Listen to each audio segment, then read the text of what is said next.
디에고에서 나온 프린트 현대소설을 하기 전에 했을 법한 것 같은데 서사에 이어가 있는데 프린트입니다. 좀 설명을 해볼게요.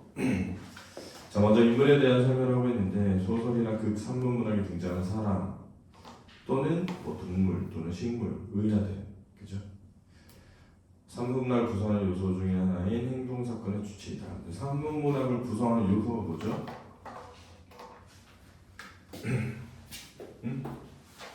소설의 3요소가 뭐야?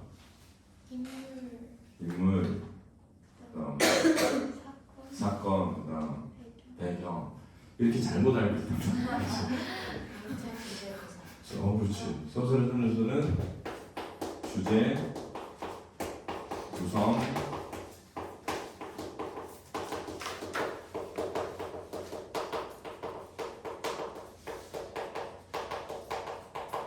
문체 이렇게 있거든. 주제, 구성, 문체 이렇게 있거든요. 그렇지? 문체의 3요소가 뭐야? 문체는 뭐지?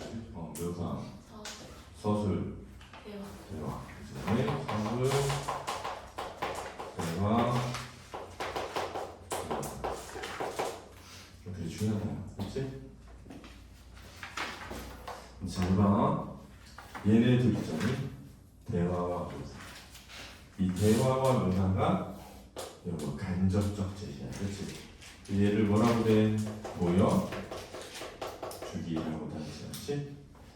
가장 중요한 특징은 이렇게 간접적으로 드러내면 구체화되고 사건 진행 속도가 뭐죠?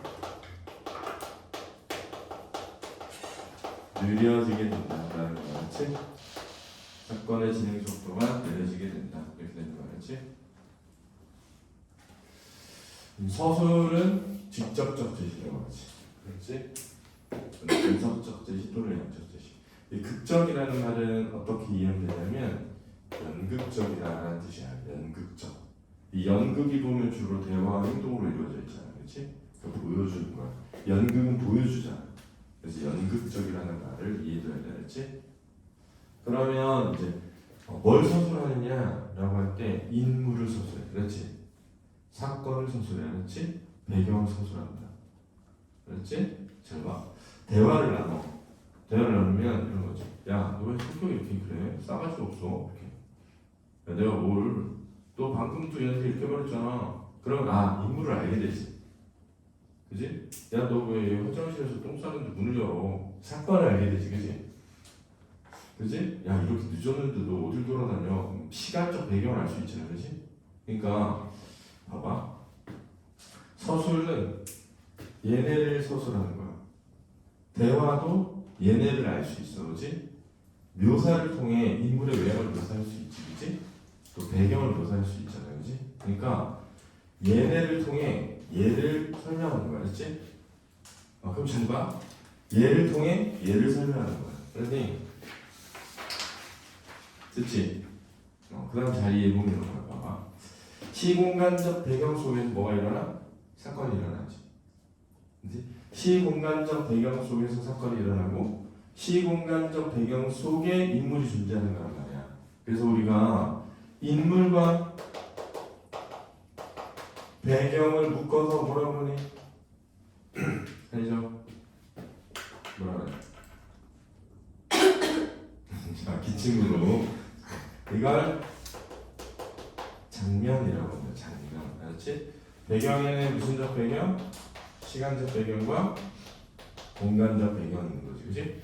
그러면 이제 봐봐. 장면이 전환했다 라고 하려면 인물이 바뀌거나 시간이 바뀌거나 공간이 바뀌어야 되거든. 근데 시간은 원래 계속 바뀌고 있어. 그치? 그래서 뭐만 이해하면 되느냐? 시간만 그냥 바뀌는 게 아니라 건너뛰면 돼. 앞으로 건너뛸 수도 있다. 그렇지? 앞으로 건너뛰면 뭔 수행적? 역수행적이라고 하는 거야. 그렇지? 됐지? 됐니? 자, 그런데 일반적으로 모든 사건은 인물의 캐릭터를 형성하기 위해 있는 거야. 그리고 모든 소설의 주제는 그 인물의 캐릭터를 통해서 구현되게 돼 있어. 그러니까 인물의 캐릭터가 설득력을 가지고 납득력을 가질 때 주제 구현이 쉬워지는 거지. 그지? 뭐 선생님이 예전에 최근에 본 드라마가 뭐가 있냐면은 이두나라고 드라마가 있었단 말이야. 근데 그 이두나라고 하는 드라마를 잘 보면 처음에 이두나라는 주인공의 캐릭터를 형성하기 위해서 얘가 하는 대화, 말, 행동 이런 것들이 다 구현돼 있어. 일단 담배를 피워. 담배를 피워. 그것도 집 안에서 피는 게 아니라 그 빌라 단지 앞에서. 그럼 이거 무슨 생각이 드냐면 그러면 얘가 집 바로 빌라 앞에 마당에서 담배 피우는 애인데 되게 예의 바르고 겸손하고 공손하고 안 어울리잖아. 그렇지 않니? 그러니까 그런 행동이 그 성격을 드러내는 거야. 그러니까 얘는 직설적이고 독선적이고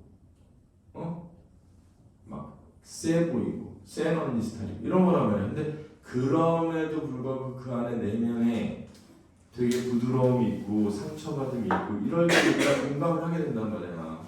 왜냐면 우리가 이미 그러하니까 겉과 속이 완전 똑같지 않잖아. 그걸 구현하고 있다는 거지. 뭘 통해서? 인물의 대화를 통해서. 그래서 이두나라는 인물을 우리가 공감을 할 때 우리가 뭐 저런 사람 있어 말도 안 돼 이렇게 되지 않는단 말이야. 왜? 연예인이잖아. 아이돌 스타고. 그러니까 그럴 수 있겠다. 공황장애를 가져. 그럴 수 있겠다. 왜? 연예인들 공황장애 많이 가지고 있잖아. TV를 많이 접하잖아. 근데 남자애가 와. 남주가 오는데 남주 중에 뭐였지? 아무튼 이두나 역할은 수지라는 애가 있고 이름 뭐지? 아무튼 남자 주인공이 나오는데 그 남자 주인공인 애가 그 팬클럽 티셔츠를 입고 있어. 왜? 친구가 완전 팬이어서 선물로 준 거야. 근데 얘는 서울대를 갔댔거든요. 그러니까 서울대 공대에 들어가는데 시골에 공부만 해. 그러니까 이두나를 몰라보는 것에 우리가 납득을 하게 되는 거지. 아니 말이 돼? 이게 아니야. 왜? 시골에서 올라와. 공부만 하는 애. 그러니까 우리가 이미 시골 애들에 대한 인식이 있어. 그 다음에 공부만 하는 애들에 대한 인식이 있어. 야 공부만 하는 애들 TV 안 보는 애들 있잖아. 실제로. 진짜 공부만 하는 애들 중에 연예인 모르는 애들 있잖아. 우리 주위에 아무도 없어. 그러면 우리가 납득이 안 되지. 근데 예를 들면 되게 공부하고 막 착하고 이런 애야. 대통령을 몰라. 이런 건 이해가 좀 안 돼. 근데 연예인을 몰라. 이해가 된단 말이야. 그러니까 봐봐 또 연예인을 모르기 때문에 대할 수 있는 순수함이 있는 거야. 상대방이 연예인이라는 걸 모르기 때문에 대하게 될 때 나타나는 순수함이 있거든. 기대감이 생기는 거야 우리한테. 그치? 근데 대학생일 뿐이잖아. 그러니까 결국은 얘가 다시 연예인으로 돌아가려고 할 때 매니저를 찾아가 얘가. 양세찬 아니지. 아무튼 양세찬이가 하는 애야 걔가. 양세찬은 개그맨인데. 그 남자애가 가서 막 얘기하는데 결국은 그냥 돌아온단 말이야. 결국은. 그래서 왜 그러냐면은 자기 해줄 수 있는 게 없으니까 다 공감하게 돼 우리가. 근데 거기서 끝나지 않고 마지막에 보면 이제 잘 나가는 무슨 외교관인지 외교관 공무원인지 그런 게 돼가지고 일본인가 어딜 갔는데 거기 이제 이두나가 연예인 다시 복귀해가지고 거기서 이렇게 우연히 만났다고 하기에는 내가 볼 때는 이제 만난 것 같아. 이렇게 약간 열린 결 말이지. 열린 결. 그렇지? 그런 걸 보면서 우리가 공감 느낀단 말이야. 그러니까 결국은 인물을 통해서 주제를 구현된다. 그렇지? 그러니까 어떤 외적인 어떤 신분이라든가 또는 직업이라든가 이런 걸 떠난 남녀간의 순수한 거를 사랑이라고 하는 주제거든. 그게 상처의 치유거든.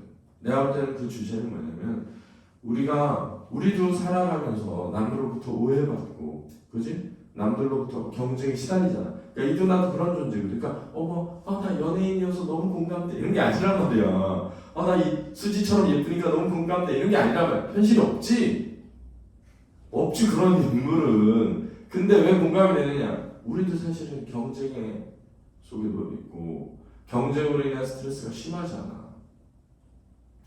그지? 누군가로부터 오해받고, 그지? 미움받고, 손가락질 당하고, 그럴 수 있잖아. 그러니까 공감하게 되는 거지. 그 드라마를 보면서 마음에 치유를 얻게 되는 거지. 되게 중요한. 그래서 왜 데일 프린트에서 인물에 대해서 먼저 얘기했느냐. 이 소설에 3 요소가 있는데 왜 인물에 주목을 해서 먼저 설명을 하고 있느냐. 사실은 주제를 구현하는 가장 중요한 게 인물이야. 그 인물이란 뭐냐? 심생할 때 2가지야. 인물이란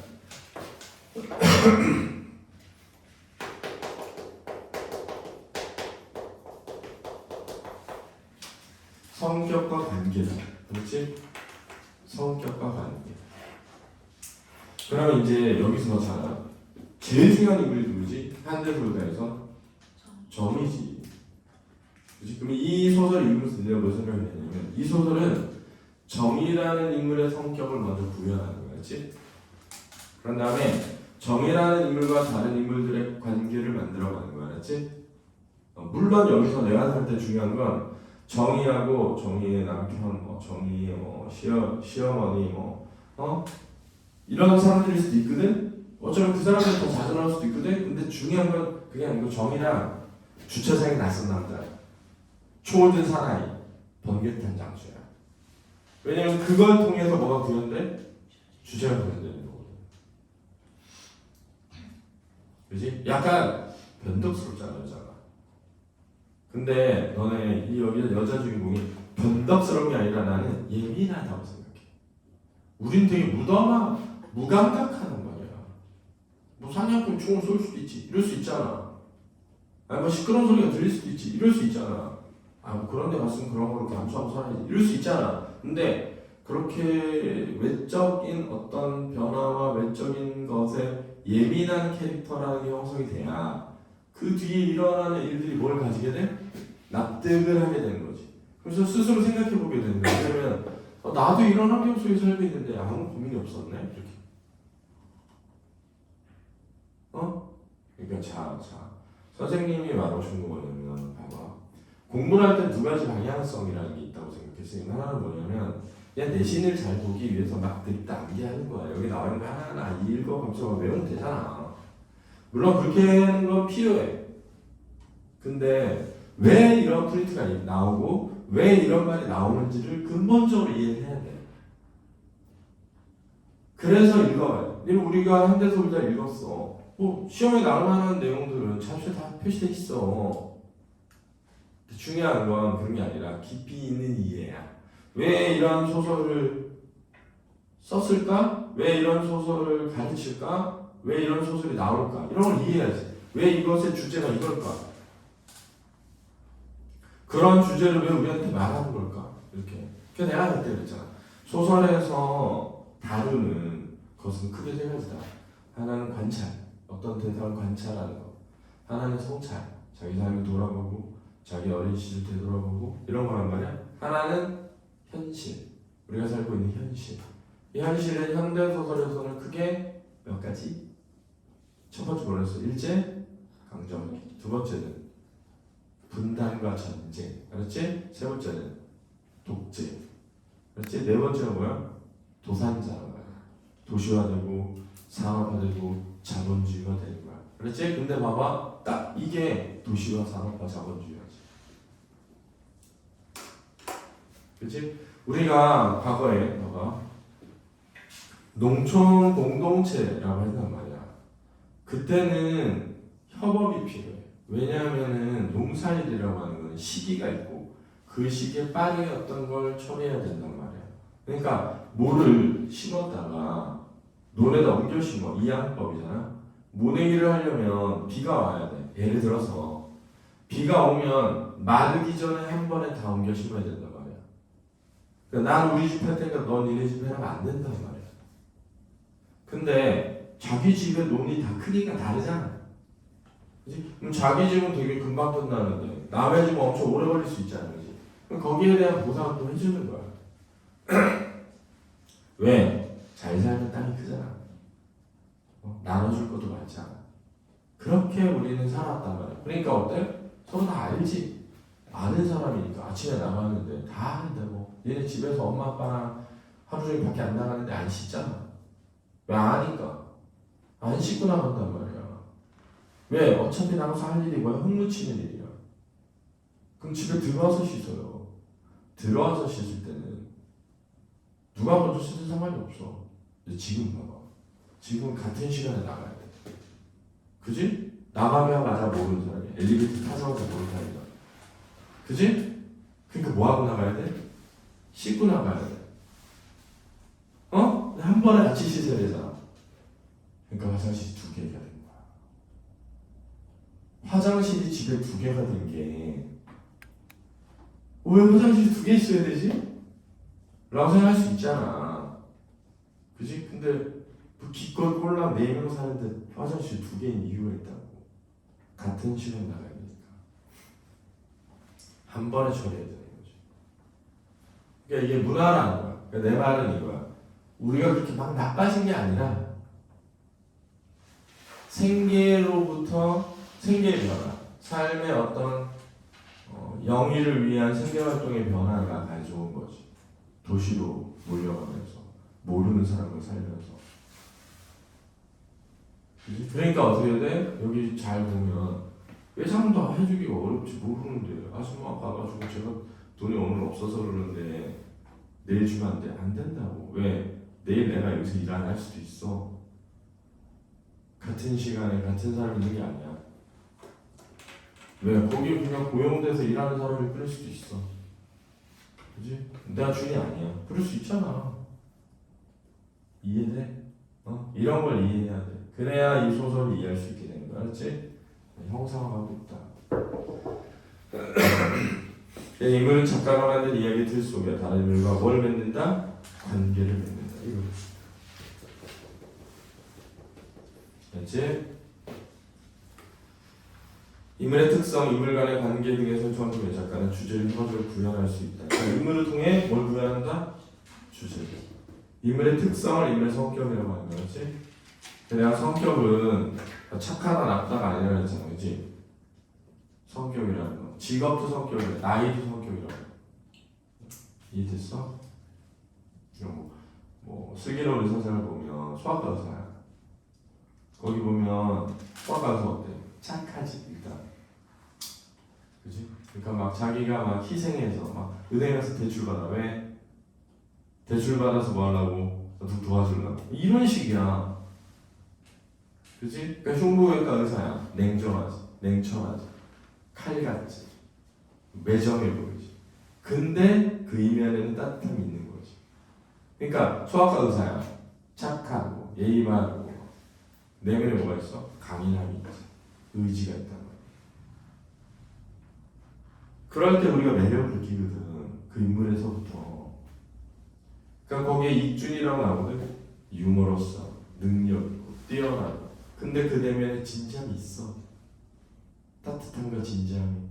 그러니까 거기에 매력을 느끼게 되는 거지. 그러니까 난 저 인물이 제일 좋아. 사실 이제 나랑 반대되는 경우가 많지. 그래서 좋아한단 말이야. 사람들이. 이해돼? 그런 걸 이해해야 되지. 그래서 동물이나 사물이 주인공이면 걔네들 인물이 된다라는 거고요. 인물의 유형에 성격에 따라 전형적, 개성적 그래야 되는데 전형적 인물이라는 건 어떤 계층, 집단을 대표하는 거야. 개성적 인물이라는 것은 그 개인만의 독특한 성격을 지니고 있다 이런 거거든. 근데 선생님이 생각할 때는 이런 거지. 왜냐면 고전소설성 인물들은 대부분 전형적이야. 왜냐면 그게 쉽게 공감을 만들어내. 그치? 그러니까 효녀야. 그러면 효녀니까 그렇게 행동하는 게 다 이해가 돼. 야 요즘 누가 그래? 효녀잖아. 그렇게. 신천이잖아. 이렇게. 열려니까 이해가 되는 거야. 근데 현실 속에는 그런 인물이 많이 없지. 근데 고전소설에 제일 중요한 게 주제거든. 고전소설의 주제는 뭐야? 권선징악이란 말이야. 그럼 그 주제를 뚜렷이 드러내는 데에 전형적인 인물이 적합하지. 우리 사회를 봐봐. 얘는 권선징악이니? 아니죠. 힘이 있는 애들이 선이지. 힘이 없는 애들이 아니란 말이야. 요즘 힘이 있는 게 검사니까 검사가 선이지. 왜 검사는 잘못을 저질러도 기소를 안 해? 기소를 안 하니까 죄가 없지. 기소를 해야 죄가 있는지 없는지 밝힐 텐데 기소를 안 해, 아예. 부르지도 않아. 휴대폰도 안 까. 내버려 둬. 나무 탈탈 털어. 탈탈 털면 죄가 나오지. 선생님도 많이 나올걸. 왜냐면 선생님도 예를 들어서 선생님 아들이 초등학교 때 무슨 대회를 나간 거예요. 글쓰기 대회. 대회를 나갔는데 대회에 나가는 주제가 미리 있어. 그럼 선생님이 아들더러 야 미리 써서 한번 써보고 가는 거다. 미리 써. 내가 설명을 해줘. 이렇게 쓰면 왜 안 되는지. 좋은 글을 이렇게 쓰는 거라고 설명을 해줘. 그럼 걔가 가서 써. 그러면 봐봐. 아빠가 가르쳐 준 거지. 그래서 상장을 받았어. 그치? 근데 예중을 가는데 예중 입시에 이런 상 받았다고 썼어. 근데 예중에서 클라린에서 뽑잖아. 근데 뭐 글짓기 상이 있다고 해서 뽑았겠어? 아니잖아. 하지만 거기에 첨부가 됐잖아. 근데 선생님 휴대폰을 다 털어보니까 휴대폰에 선생님이 막 우리 와이프 휴대폰에 글쓰기 하는 거 그거 가르쳐주고 고쳐주는 사진 나온 거야. 그럼 난 뭐 되냐면 입시 비리 저지른 인간이지. 그잖아. 니네 잘못이면 그렇게 해서 지금 조국이라는 사람의 딸이 1,000만 원 벌금형을 받았거든. 1,000만 원이야. 근데 거기 뭐라고 재판에 뭐라고 하냐면 박탈감을 사람들한테 줬다는 거야. 왜? 자기의 기득권을 이용해가지고 대입에 이용했다는 거지. 의대를 가는데 무슨 대학에 공사상 받은 걸로 의대 갈 수가 없거든. 서류도 들어갔잖아. 30%가 지지하는 이유가 뭐냐면 이런 거야. 다 부모들은 자기 자식한테 그런 거 다 했거든. 다 도와줬단 말이야. 자기가 직장에 있어. 그러면 그 당시에 애들 견학 같은 거 간다면 대외고 특히나 대외고 학부모들이 자기 병원에 와가지고 예를 들면 자기 뭐 회사에 와가지고 견학하고 가는데 써준단 말이야. 실습했다고. 왜 그걸로 다 대학 간 거야. 그러니까 선생님 나이 때는 다 해. 왜? 우리 자녀를 그렇게 해서 보냈거든. 근데 그게 죄야. 자 봐봐. 선생님 휴대폰에서 그런 거 하면 다 죄야. 입시비리지 저지른 사람 될 수도 있는 거야. 근데 똑같은 일을 다 했는데 권력을 가진 사람들끼리는 안 털어. 그 죄가 없어. 죄가 없어. 더 열받는 건 그런 거지. 자기네들이 되게 깨끗한 척 한다. 정의로운 척 한단 말이야. 그러니까 그런 어떤 것을 보면 우리는 다 양면적이라고, 양가적이란 말이야. 그 내가 말하는 건 저 새끼들도 다 털어야가 아니라 그걸 이해하고 살아가는 거거든, 인간이라는 거. 그러니까 전형적인 인물이라는 건 현실 속에 사실 없어. 사실. 근데 참 웃긴 건 그거지. 맥베드라는 서사를 보면 소설 그 이야기를 보면 구조가 그런 거야. 너가 왕의 자리를 누가 위협한다면 신의 계시를 받아서 걔를 없애지. 항상 그런 거잖아. 아들이 태어나면 아들이 너의 자리를 빼앗는다. 이런 거잖아. 그래서 아들이 태어나면 막 죽여. 그런데 아들이 태어났어. 근데 얘를 죽일 거잖아. 그러니까 물에 띄어서 보내. 걔가 저 먼 타국에 가서 성장해가지고 돌아와서 왕을 뭐해? 죽이고 아내를 빼앗아 가지. 근데 아내가 사실은 저기 뭐야? 마더지. 그 비극이 그런 거잖아. 근데 내가 그런 거 보면서 느끼는 게 뭐냐면 계시가 없었으면 아들 낳아서 잘 키웠겠지. 멍청한 새끼지. 그 계시를 듣고 아들이 날 죽인다고? 아들은 다 죽여야 돼. 아들을 죽이려고 하니까 아들이 자기 죽이지. 멍청한 새끼가. 이렇게 되는 거지. 그렇잖아. 생각해봐. 아들 그냥 사람으로 키웠어 봐. 아들이 나를 죽이고 아들이 뭐 죽일 수도 있지. 내가 아들한테 주는 게 뭐 그렇게 나쁜가? 난 아들이 날 죽이려면 죽어줄 거야. 사람을 키워. 그거 안 일어났을 거야. 그런 계시가. 근데 아들이 나 죽인다고? 아들 다 죽여야 돼. 그러니까 아들한테 죽지. 그지? 그러니까 내가 볼 때는 죽이려고 했기 때문에 죽이려고 해서 죽으면 끝나. 서사야. 죽이려고 했는데 죽지 않고 살아가잖아. 그 사람을 위해 내가 죽게 되는 거야. 결국 흥미가 진지한 요즘에 보면. 알았어. 그러면 이제 뭐 여기 정이라는 인물은 기본적으로 개성적인 인물이지. 그치? 근데 여기서 개성적이라는 인물은 봐봐. 자, 어떤 정이라는 인물이 진짜 많아요 이런 게 아니라고. 알았지? 어떤 가치를 대변하는 게 일반적인 거 변함이 없는 거야. 근데 정이라는 인물은 이런 갈등의 과정 속에서 깨달음을 얻고 변화하잖아. 그걸 무슨적 인물이라 해? 입체적 인물이라고 한단 말이야. 여기서 한 가지 알아두면 봐봐.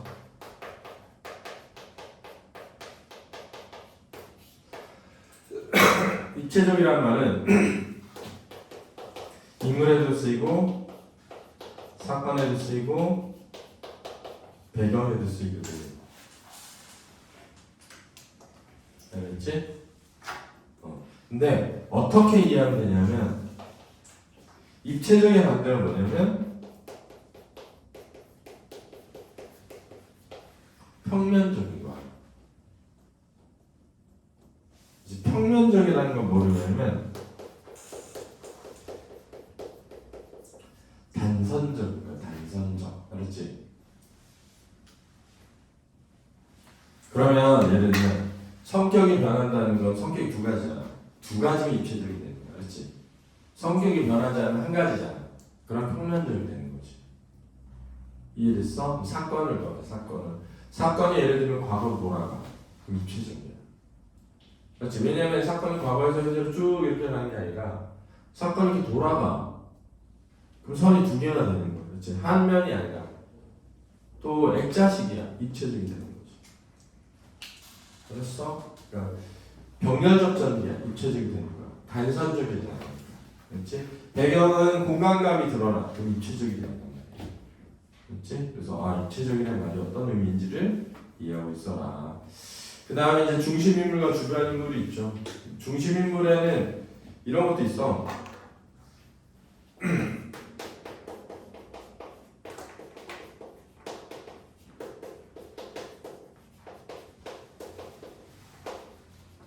이게 있단 말이야. 유세린. 네. 주동인물은 중심인물이야, 주변 인물이야. 주동인물이요? 좀 중심. 반동인물. 중심. 둘 다 중심인물이지. 그렇지? 주동인물은 주제를 구현하는 인물, 작가 의식을 대변하는 인물이라고 할 수 있는 거지. 반동인물. 그 대척점이 있는 거야. 그렇지? 근데 대척점이 있으니까 빌라드니까 중요한 인물이지. 그 중심인물이지. 그럼 여기서 예를 들면 반동인물은 누구야? 주차장에 낯선 남자, 총을 든 사내들이지. 그 내가 아까 그랬잖아.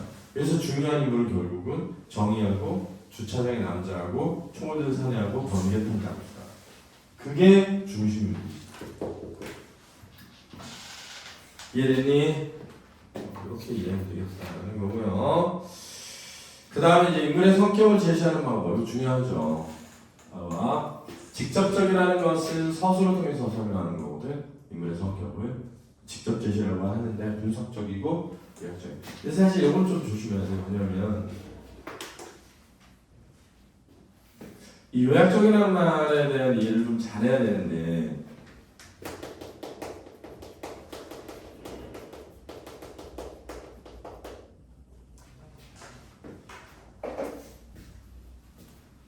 예를 들면 이런 거야.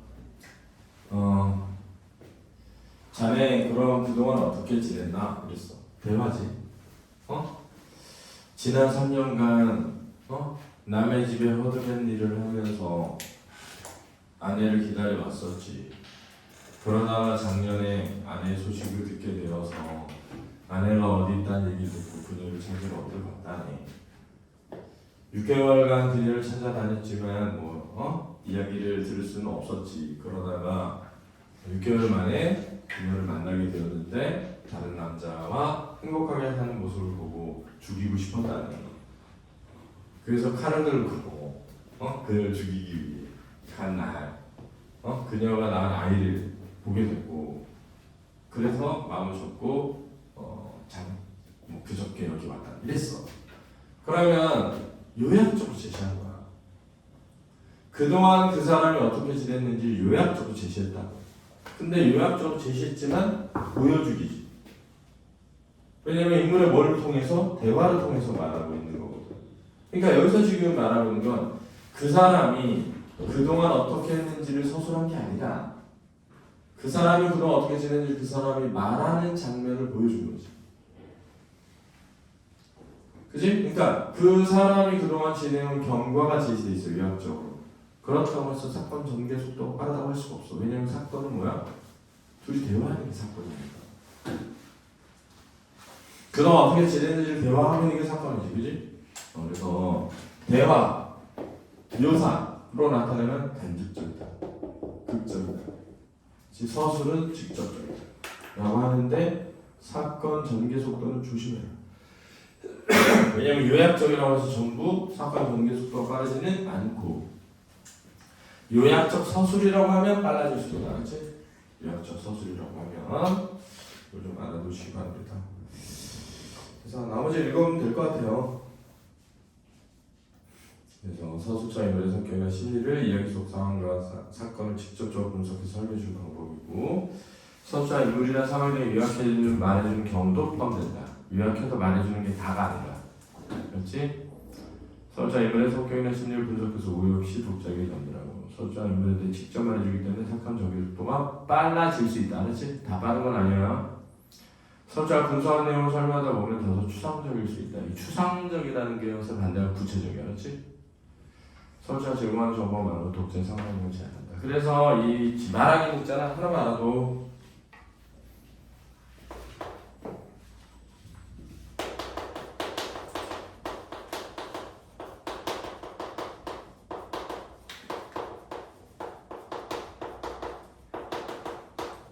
되는 거고 얘는 있잖아 보여주기는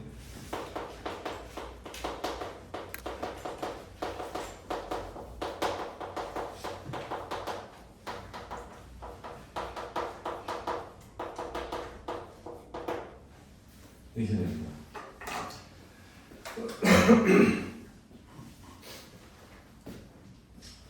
자, 인물의 태도, 인물이 작품 속 사건이나 상황 다른 인물에 대한 입장이나 대응 방식이죠. 인물이 자신이 처한 상황에 대해 보이는 태도를 통해 인물의 성격, 가치관을 짐작할 수 있고 인물이 가진 고유의 성격이나 가치관뿐만 아니라 주변 상황과 인물에 대해 영향을 받는다. 서술 직접 해설을 통해 설명해 주거나 인물의 말과 행동을 통해 간접적으로 드러나게 하죠. 그리고 이 인물의 태도를 통해 주제가 구현된다라는 거고요. 됐습니까? 인물 간의 성격의 차이가 있을 때 갈등이 시작된다. 그렇지? 인물의 성격의 차이가 줄어들 때 갈등이 해소된다는 것도 알아두세요. 수고했습니다.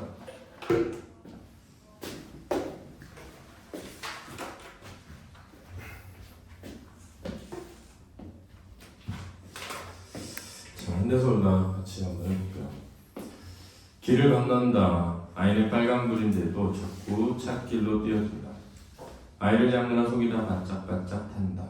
몇 번이나 많은 짐을 삼킨다. 여기까지는 어쨌든 약간 문체가 간결한 문체야, 그렇지? 우리가 간결체, 만연체 이렇게 얘기하거든. 문장의 길이가 짧은 걸 간결체라고 하는 거야. 왼놈의 신호등은 불 바뀌는 주기가 이렇게도 긴지 모르겠다. 자, 이 부분에서 이제 생각하는 것은 뭐냐면 표현은 신호등에 대한 불만이거든. 근데 내면은 뭐냐면 아이에 대한 걱정이지, 그지? 이해됐어? 왜냐면 빨리 파란불이 돼서 애가 건너갈 수 있으면 좋은데 신호등이 안 바뀌니까 초조하지. 빨리 바뀌었으면 하는 거야. 오랜만에 시내에 들어와서 맞는 공기는 머리가 어지러울 정도로 매캐하다. 자, 여기서 뭘 알 수 있어? 아, 내가 시골에서 왔구나 이렇게. 근데 오랜만에니까 원래 서울에 살았었구나 이렇게 생각할 수 있잖아, 그지? 근데 아까도 얘기했지만 우리가 서울에 맨날 살던 사람은 공기가 매캐하다 이런 것을 느낄 수 있잖아, 그지? 근데 시골 사람들은 그런 거 느낄 수 있잖아, 그지? 시내 살 때는 정의도 그것을 알지 못했다. 자, 여기서 이제 정의가 나오는데 똥을 쳐놓고, 자, 지금 여기 앞에 나와 있는 것들이 전부 서술인데, 그지?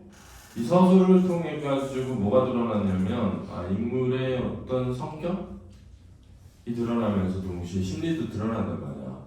인물의 심리가 이렇게 드러나는데 정의라고 3인칭화되어 있으면 시점이 뭐가 돼야 돼? 전지적? 작가 시점이 돼야 되지, 그지? 근데 전지적 작가 시점 중에 특정 인물의 시각에서 사건을 전개하면, 그지? 그걸 제한적 전지적 작가 시점이라고 옛날에는 그래왔거든.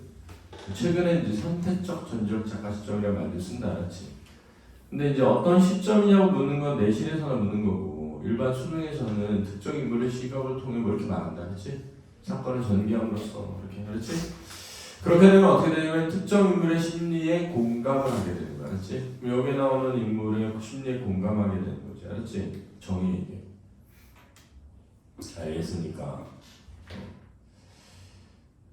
시내 살 때는 알지 못했다. 원래 공기 냄새가 그런 줄 알았다. 그러다가 그녀가 시골로 이사를 하고 이따금 이곳 도시로 볼일 보러 나오고서부터 원래 공기 맛이 이런 게 아니라는 것을 알았다.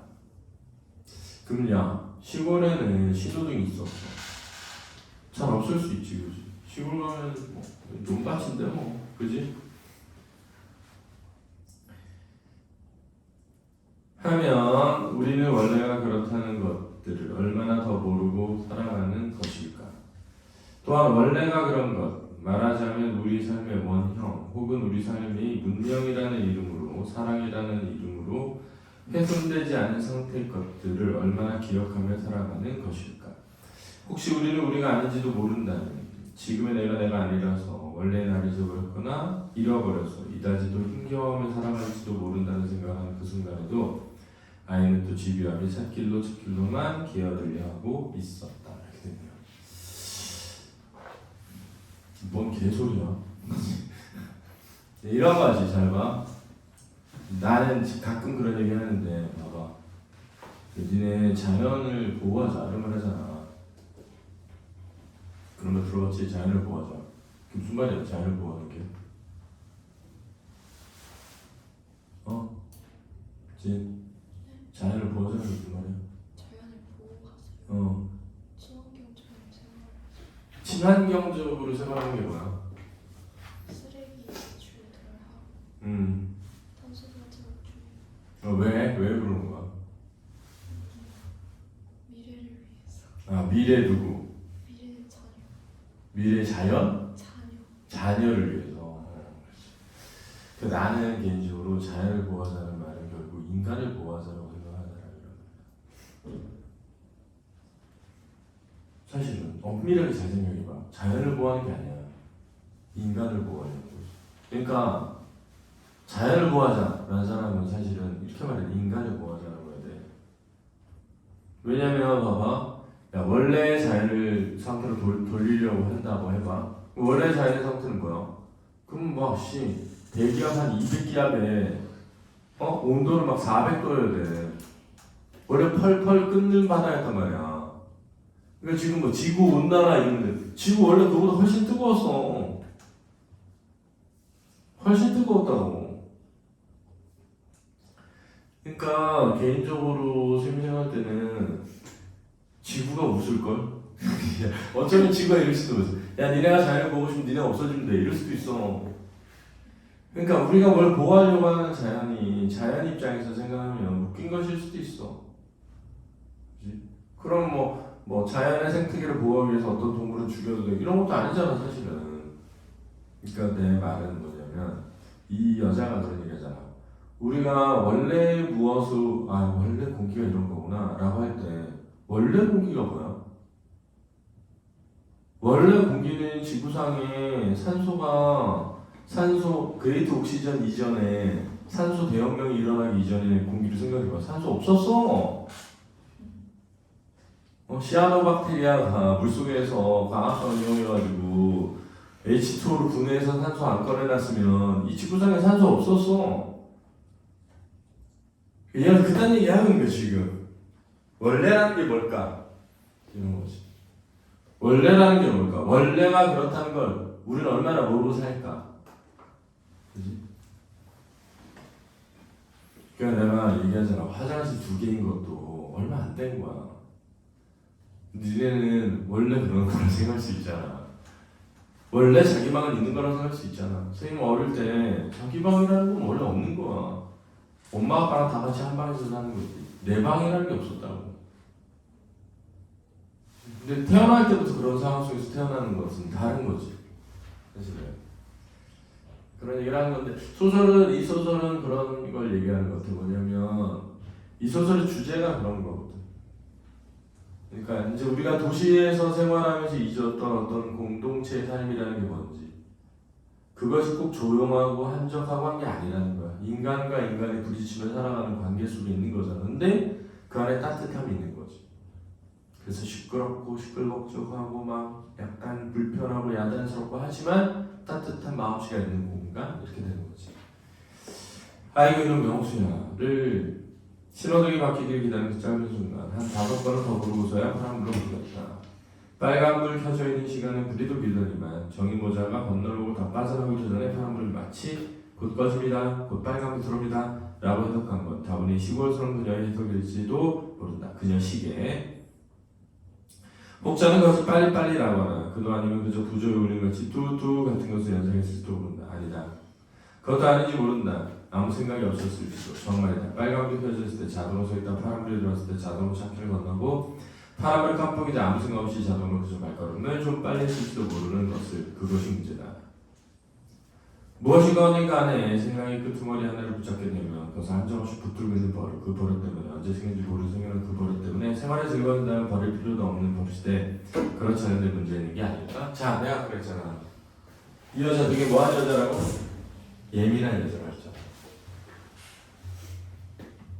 왜냐하면 예민한 성격을 형성해야 우리가 이해하지 못하고 눈치채지 못하고 지나갔던 많은 문제들이 다뤄질 수 있고 고민해 볼 수 있지. 우리가 편하게 생각해왔던 것들을. 나는 그렇게 생각해. 어떤 것이 무조건 옳다, 어떤 것이 무조건 그르다가 아니라 그런 고민과 생각은 필요하다? 그런 거지. 이제 선생님이 말하고 싶은 건 이거야. 봐봐. 이 소설의 첫 부분에서 이 소설을 쓰는 사람이 뭘 가장 중요하게 생각했느냐? 정의라는 인물의 성격을. 그렇지? 봐봐. 신호등에 파란불이 빨리 바뀌지 않는 것에서부터 파란불이 켜져서 깜빡이기 시작하는 것까지 굉장히 짧은 시간이거든 지금. 이 짧은 시간에 짧은 서술을 통해가지고 인물의 성격을 굉장히 잘 표현한 거야. 그지? 이 여자 되게 예민하구나. 일반적인 것을 일반적으로 받아들이지. 그러니까 이 여자가 뭐라냐면 좋으면 생활이 즐거워진다면 이런 생각들은 버릴 필요가 없지. 이런 버릇들은, 그지? 예민하게 구는 이런 버릇들은 생활이 즐겁다면 버릴 필요가 없는데 문제는 뭐야? 그것 때문에 너무 뭐하다? 괴롭다. 자, 괴롭다를 두 글자로 바꾼 거니? 갈등이라고. 소설이 굉장히 중요한 요소지, 그지? 갈등. 왜냐하면 갈등이 사건의 발단, 전개, 위기, 절정, 결말을 나누잖아요. 구성의 5단계라고 그러거든. 구성의 5단계. 소설 구성의 5단계라고 한단 말이야. 남편이 그 여자를 태우고 출근하는 것에 대한 지나친 예민함도 끝말 이어가기 놀이처럼 생각이 꼬리를 이어나가다 보니 생겨난 의심이 아닐까? 그렇다면 자신을 괴롭히는 그 생각도 일종의 의구증일까? 아이고 이런 식으로 가다가 오늘 집에 다 갔다 싶어 저는 서둘러 차를 세우던 주차장 쪽으로 간다. 이게 무슨 말이야? 오늘 집에 다 갔다는 거야? 끝이 없다는 거야. 이런 생각을 끝없이 하다가는 집에 가지도 못한다. 이런 뜻이 알았니? 그렇지? 지난번에도 좀 얘기했지만 선생님은 만약에 동네에 굉장히 힘든 처지로 살아가는 여자가 있어. 그러면 카풀하는 대신 그냥 그 차비를 보태주겠어. 그렇지? 왜? 왜 그런 거야? 왜냐하면 선생님은 젊은 여자랑 둘이 출퇴근을 같이 하면 바람 피는 확률이 굉장히 높아. 그래가지고 안 돼. 되게 도덕적인 사람도 있잖아. 되게 그런 거지 않은 사람이. 근데 만약에 좀 예뻐. 난 진짜 확률이 많이 높아져. 그래서 안 되는 거야. 그러면 안 되는 거야. 예를 들면 저 학원에 선생님들이 계셔. 여자 선생님들도 계셔. 난 무조건 거리를 두거든. 왜? 아니. 거리를 두지 않으면 큰일 나. 큰일 난다. 왜? 나를 내가 믿을 수가 없어. 근데 사람들은 자신을 믿지. 그럴 수 있잖아. 자기를 되게 철저하게 믿는 사람들도 있잖아. 난 절대 그러지 않아. 이런 사람 있잖아. 나는 아니야. 그러니까 나는 지금 와이프가 여행을 막 오래 가잖아. 그럼 뭐라 하냐면 나한테 전화 자주 하라. 왜? 안 그러면 내가 무슨 짓을 할지 모른다. 전화할 때 자주 화상통화로 전화하라. 그래야 내가 이 여자는 분명히 화상통화로 전화할 테니까 나는 딴 데 이상한 데 가면 안 돼. 이렇게 생각할 거 아니야. 근데 그런 욕망이 내재해 있는데 그 욕망의 실현이 어디로 가냐면 후회로 가거든. 항상. 그러니까 이런 거야. 엄마, 나는 엄마가 안 보면 게임하니까 엄마가 이렇게 해줘. 이럴 때가 있어. 나는. 예를 들면 엄마 나를 너무 믿지 마. 엄마가 나를 안 믿고 감시해야 나는 공부한다. 나 진짜 내가 잘 알아 나를. 그렇게 얘기하는 거야. 난 엄마 날 못 믿어? 이런 걸 해본 적이 없어. 내가 엄마가 날 믿으면 안 돼. 진짜로. 예전에 진짜 우리 집이 가게 됐었는데 돈통이 밖에 있었단 말이야. 우리 애들 너무 착하대. 그럼 아줌마들 돈통이 밖에 있는데 아무도 손 안 대. 손 대거든? 손을 댄단 말이야. 니네는 진짜 아니지. 너는 아니지. 너는 나랑 완전 반대지. 그래. 그런 거지. 왜냐면 표정이 저 쓰레기 같은 새끼를 표정으로 나쁜 새끼네 이런 표정으로. 근데 이게 나도 이게 많은 성찰의 끝에 알게 된 거야. 나라는 존재. 나도 한때는 나를 오해한 적이 있었어. 나는 예를 들면 막 술집에 아가씨 나오는 술집 같은 데 있잖아. 막 TV에 나오잖아. 어떻게 한 사람을 돈으로 사가지고 그렇게 생각했거든. 지금 이해가 돼. 그 이해가 돼. 그러니까 선생님이 어제도 그랬거든. 선생님 와이프한테 내가 이 세상에 살면서 나라는 존재가 정말 불만스러운 존재라고 인식하는 유일한 사람이 당신일 거라고 했어. 못마땅한 게 너무 많아. 어제도 막 설거지를 내가 했단 말이야. 설거지를 했는데 뭐라 하냐면 자기가 설거지를 하면 자기가 한 번 더 해야 돼. 그게 너무 짜증난다. 이럴 거면 차라리 설거지하지 말라는 거야. 왜냐면 너는 설거지 해줬다고 생각하고 나는 엉망진창이라고 생각하니까 그래 버렸지. 내가 살아가면서 나라는 존재가 진짜 못마땅하다, 부족하다라고 느끼는 유일한 사람이 당신일 거라. 왜냐면 그렇게 내가 못마땅한 거야. 뭐가 부족하고 뭐가 맨날 뭐라고. 근데 내가 맨날 뭐라고 하는데 그 속에서 내가 뭘 느끼냐면은 그게 사랑의 본질이야. 사랑하지 않으면 바라는 것도 없게 돼. 그러니까 잔소리야말로 사랑의 핵심이지. 그걸 내가 어느 순간 깨닫게 됐거든. 그러니까 엄마가 하는 잔소리가 좋더라. 그냥 빨리 일어나 맨날 늦게 와야 돼 막 이런 잔소리가 너무 좋다. 지금 생각해보면 다시 돌아올 수 없는 사람 중에 하나지. 그러니까 그 사랑을 받고 있을 때 못 느끼는 사람들이 많아. 어떻게 보면 그대로 설거지라도 했으니까 그런 욕심 먹는 거잖아. 막 공부를 하려고 하는데 욕먹잖아. 엄마는 왜 이렇게 나를 못 이해할까? 못 이해하는 게 아니야, 병신아. 너는 좋아하는 거야, 사랑하고. 그러니까 잔소리 하는 거야. 엄마는 날 못 이해. 아이, 찌질한 새끼 진짜. 가사한테 팍 때려보고 싶어. 그러고 엄마는 뭐 내가 노력해도 이해를 인정을 안 해준다. 내가 답답하게 소리하네. 그런 생각이 든다. 그렇다. 자, 그렇다. 원래가 개구리던 것을 지방자치단체가 시민들에게 서비스한답시고 시멘트로 붙게 하여 하얀 그물로 주차장으로 개조시켜놨다. 자, 이런 데서 견해가 들어가. 뭐가? 원래가 뭐였던? 개울이었던. 이거 잘 봐. 아까 저 위에서도 원래 공기가 이랬다. 이거 있잖아. 그지? 그럼 이 사람은 지금 개울이었던 것을 개울로 두는 것이 낫다는 거지. 그러니까 그걸 서비스를 한답시고 이런 표현에서 사실은 서비스가 아니라 자연을 파괴한 거잖아. 시내 들어오면 차도 막힐 뿐더러 도시에서 차 몰기란 정의같이 시골에서 먼저는 사람들에게 가히 알수량이 따로 없는지라 정의는 도시 입구인 이곳에 차를 대어놓고 대중교통을 이용해 시내로 들어가곤 했다. 주차하기 편리하고 요금 싼 것은 좋으나 또 정의 같은 사람에게는 이런 주차장이 가까운 도시 입구에 있다는 것을 믿고서 굳이 차를 가지고 나오게 하는 원인이 되기도 한다.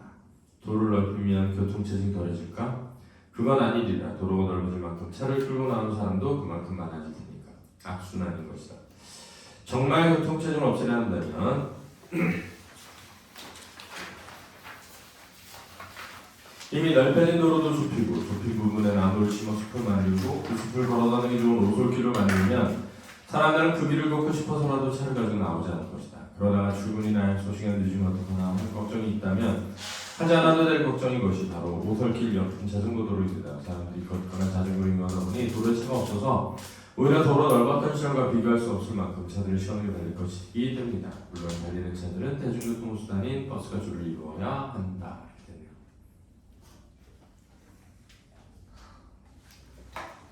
그래서 영국에 가면 런던 같은 데 가면 혼잡세라는 게 있거든. 도시에 영국 가면 유명한 이탈리아 차들 영국이 제일 많아. 내가 진짜 유럽을 다 돌아다녀봤거든.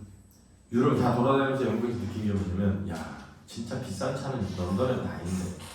근데 왜 런던에 이렇게 비싼 차가 많을까? 런던이라는 도시는 비싼 차를 몰 수 있는 정도의 경제력이 아니라 대부분 대중교통이 이용한다. 그리고 이탈리아 같은 데 가면 보도블록이 전부 그냥 이런 아스팔트가 아니야. 그런 보도블록들이 많아. 그러니까 보도블록이 파손되지 않도록 차들이 서행을 많이 해. 그리고 차가 다니기가 불편해. 차가 다니기 불편하니까 많은 관광객들이 거기에서 도시를 메워서 사람으로 가득 채우는 거지. 요즘에 나는 걱정 뭐냐면 길에 사람 별로 없어. 우리나라도 되게 문제가 심각해. 성신여대 입구 가서 내가 깜짝 놀랐어. 이렇게 사람이 없다니. 성신여대 진짜 사람으로 가득 찼어야 되거든. 지금 다 진짜 살기 힘든 거야. 진짜 먹고 살기가 진짜 힘들어. 자, 아차 또 생각이 이러지 말다. 근데 여기서 뭘 할 수 있냐면 지금 정의라는 인물의 생각을 굉장히 길게 서술하고 있거든. 그치? 근데 이런 생각의 서술 주제와 직결돼 있어 다. 그래서 정의라는 인물은 주동인물이지. 왜? 이 글쓴이의 주제의식을 담고 있는 인물이거든. 이해됐어? 주동인물이고 중심인물이지. 그치? 하지만 도시에 올 때마다 도로의 자동차에 대한 생각을 하지 않을 수가 없다. 지금 그녀가 그녀의 고물 자동차를 세워놓은 개울만의 도로다. 개울 옆에는 바로 20년 전 그녀가 다닌 고등학교와 대학교가 있다. 예전에 이곳이 개울이었을 때 도시의 모든 하천이 다 그렇듯 이곳도 그리 깨끗한 편은 아니었지만 어쨌든 이 개울로 인해서 이쪽 주변은 지금보다 훨씬 조용하고 한적했다. 아직 포장이 제대로 안 된 흙길이었고 지방에서 올라온 그녀는 바로 학교 이웃한 이 동네에 방을 얻어 설치를 했다. 아침에 졸졸졸 흐르는 겨울소리를 들으며 흙길을 밟고 등교했다. 이곳이 아무리 도시라지만 정이 같은 시골 뜨기에도 그다지 저항감이 없는 동네였다. 그러니까 개울을 사이에 두고 왼쪽이 학교고 오른쪽에 흙길과 동네가 펼쳐져 있었던 곳이다. 오랜만에 아버는 이곳은 지금 이렇게 변해버렸다. 자, 회상이지, 회상. 자, 인물의 회상을 통해서 뭘 드러내는 거냐면, 이곳이 도시화되어 가고 있다는 것을 보여주는 거지. 그러니까 과거에 시골에서 올라온 정의에게 이곳은 아직은 시골스러움이 남아있는 곳이었던 거지. 근데 지금은 완전히 도시로 변해버린 곳이 된 거지. 그지?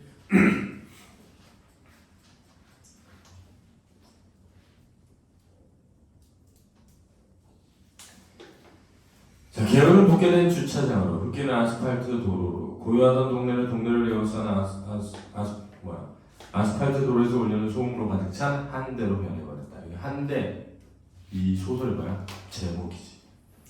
소설의 제목은 중심 소재이거나 주제를 담고 있는 거야, 그렇지? 우리가 한 대라고 하면 어떤 의미냐면 바깥 추운 곳이라는 뜻이야.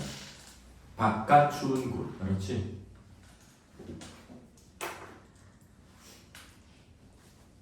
바깥에 추운 곳에 라는 뜻이란 말이야.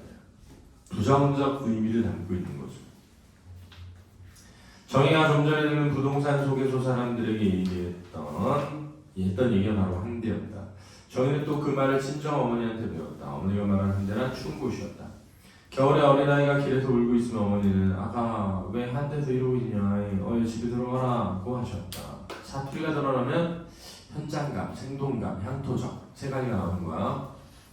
현장감, 생동감, 향토적. 한 대에서 떨지 말고 섰지 말라고, 떨고 섰지 말라고, 너희 아버지하고 신방을 차린 그 집 부엌은 순전히 한 대였다고. 자, 이런 데서도 뭐가 드러나냐면 인간과 인간에 대한 따뜻한 애정, 사랑, 공동체의식 이런 게 들어있는 거야.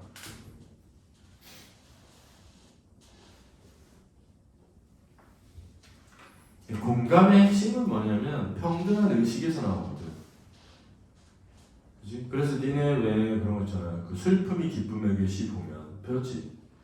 그 슬픔이 기쁨에게 시 보면 그런 거잖아. 추운 곳에서 귤을 팔면서 떨고 있는 할머니한테 귤값을 깎으면서 기뻐한다는 건 말이 안 되는 거지. 왜냐하면 사실은 돈을 더 주고 와야지. 그지? 그러니까 응답하라 그 1988에 보면 거기에 반지하 단칸방에 반지하 방에 살고 있는 주인공이 있어요. 성동일이 나오는데 성동일이 맨날 부인한테 뭐 욕먹는 게 뭐냐면 그 길거리에서 나물 파는 할머니들이 파는 나물 다 사와서 술 한잔 거지. 그런 마음이 있는 거지. 그런 게 있어야 되는 거지. 그치? 너희 아버지가 너희를 한 대에다 세워주고 벌 준 것 기억하느냐고. 어머니한테 한 대는 추운 곳이었다. 까딱까딱 얼어 죽는 곳이다. 가난으로 집을 장만하지 못했거나 혹은 전쟁으로 집을 잃었을 때 한 대에서 잠을 잘못 했던 참혹한 시절의 기억이 어머니로 하여금 한 대의 공포를 버리지 못하게 하였으리라. 어머니는 겨울을 시한이라고 했다. 세한이죠, 세한. 모든 입을거리 먹을거리를 시안에 입고 시안에 먹으려고 시안이 오기 전에 서둘러 꼭꼭 저장해 놓기 시작했다. 추위에 대한 공포죠. 추위에 대한 공포와 두려움이 있었다는 거죠. 이제 어머니 과거의 경험 속에서 등장한 거죠. 그죠? 우리네 왜 김정희가 그림에 뭐 있어? 세한도라고 써. 그렇지? 세한도. 시에도 세한도 있다. 그렇지? 시에도 세한도 있다. 나중에 한번 찾아봐. 세한도라는 시였지? 한번 읽어라. 어머니의 봄, 여름, 가을은 아직 시안에 굶어 죽거나 얼어 죽지 않기 위해 준비 기간과 다름없었다. 여름에 땅에다 고구마 순을 꽂으면서도 이래 놓아야 또 시안에 우리 새끼들 배부르게 먹을 수 있지 했고, 나물에서 이거 사람이 배부르고 등 따시면 얼마나 좋겠느냐. 나무를 해서 이고 산길을 고개하듯 내려오면서도 올 시안에 이 나무떼서 뜨뜻하게 지내보자꾸나 했다. 사람이 배부르고 등 따시면 얼마나 좋겠느냐. 소박한 거죠. 사실은 등 따뜻하고 배 부르면 만족하는 세상이 있었던 거야. 그보다 더 좋은 게 또 어디 있겠느냐고 어머니는 한사코 강조하셨다. 모든 것이 그러면 되는 것이었다. 배부르고 등 따지면 만사의 통이었다. 어머니 이런 한데도 있다는 것을 상상했을까? 복병처럼 숨어있다가 느닷없이 튀어나온 아니 갑자기 어느 날부터 이게 하는데 하고서 정의 인식 속에 한대 이미지를 바꿔놓은 그것. 아파트는 온통 소음의 도가니였다. 그러니까 아파트가 바로 한대였던 거야. 정의 얘기는. 그렇지? 남편은 좀 시끄러우면 어때? 라고 말했다. 자 여기서 이제 남편의 성격이 드러나죠. 좀 시끄러우면 어때? 라고 말했다는데 원래 이제 인물의 대화인데 이 대화를 따옴표 없이 처리하는 것도 서술상 특징 중에 하나거든. 그지? 그런데 이제 이 남편이 이 대화를 통해서 인물의 성격과 관계가 드러나는 거지. 그지? 근데 이 남편은 사실은 크게 상관이 없는 거야. 그러니까 아내가 되게 민감하게 굴고 예민하게 굴 때 남편이 막 그럼 이혼해가 아니라 들어주잖아. 들어주고 이해해주거든. 그러니까 남편은 어떤 따뜻함이 있는 거지. 내가 생각해. 근데 큰 상관이 없는 거지. 무덤한 사람이지. 그러니까 그게 일반적인 도시에 살아가는 사람들의 태도니까 전형적이라고 할 수 있지. 남편. 집 없는 것보다 낫지라고도 했다. 처음에 남편의 말에 소금을 하기도 했다. 하지만 날이 갈수록 그것이 부터 다음 시간에 우리 한희정이 잠을 자 이어서 해볼게요.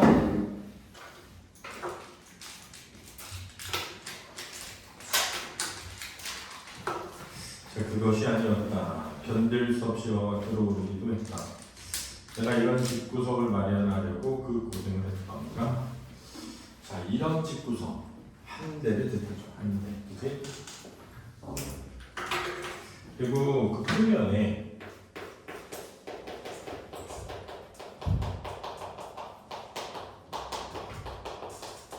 부정적 의미를 담고 있단 말이야. 그렇죠? 좋지 않은 환경.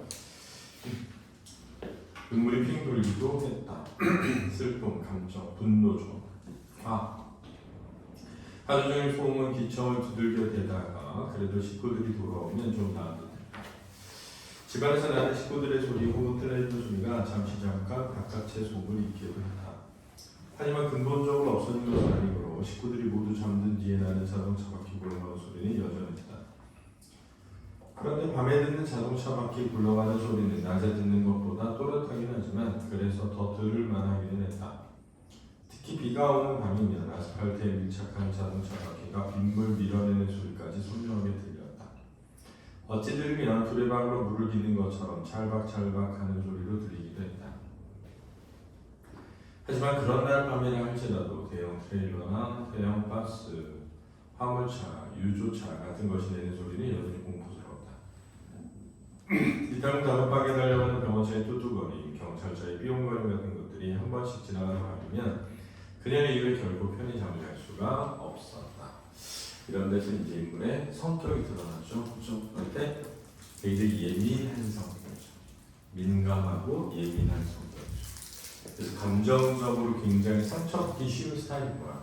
그지?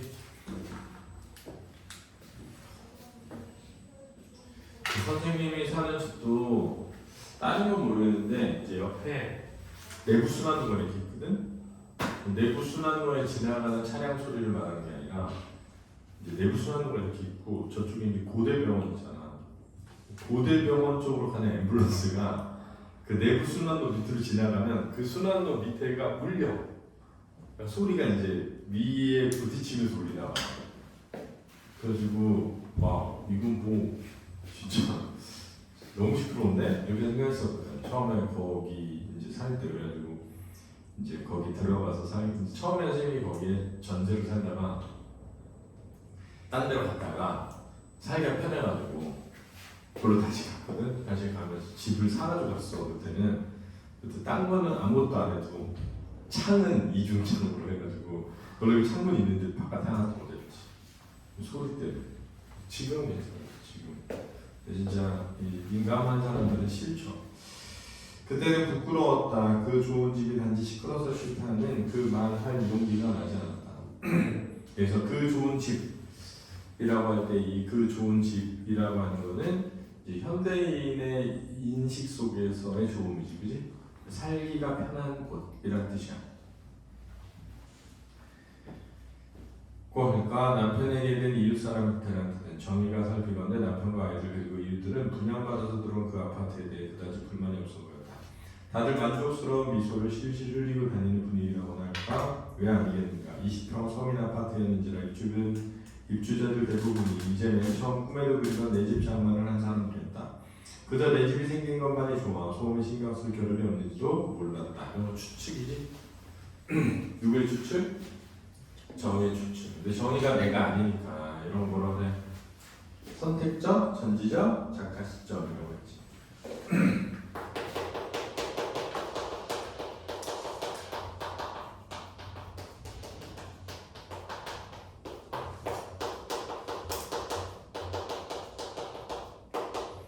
근데 문제에서 니네 이번에 모의고사 3월 모의고사에서도 이거 나왔지, 그치?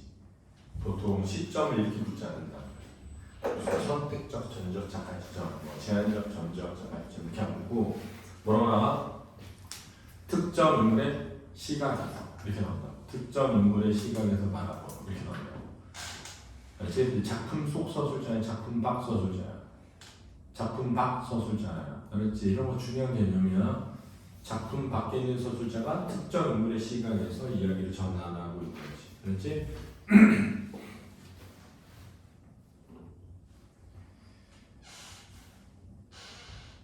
그런 사람들에게 시끄러워서 나는 이 아파트를 싫다는 말이 먹혀들이 만무라는 생각이 정의 스스로 드는 거였다. 먹혀들지 않을 말을 할 용기가 없는 거였다. 실제로 정의가 옆집과 인사를 틀겸해서 과일을 싸들고 공원에서 소음에 관한 이야기를 해보려고 했는데 그쪽에서 먼저 알고 도로 가까워서 얼마나 편한지 모르겠다는 소리를 하고 나오는 것이었다. 그래서 이제 도로가 가까워서 편하다. 이게 바로 이제 현대화, 도시화되고 산업화되는 과정에서 우리가 가지고 있는 인식 중에 하나죠, 그죠? 교통이 편리하다잖아, 이게. 교통이 편리하다.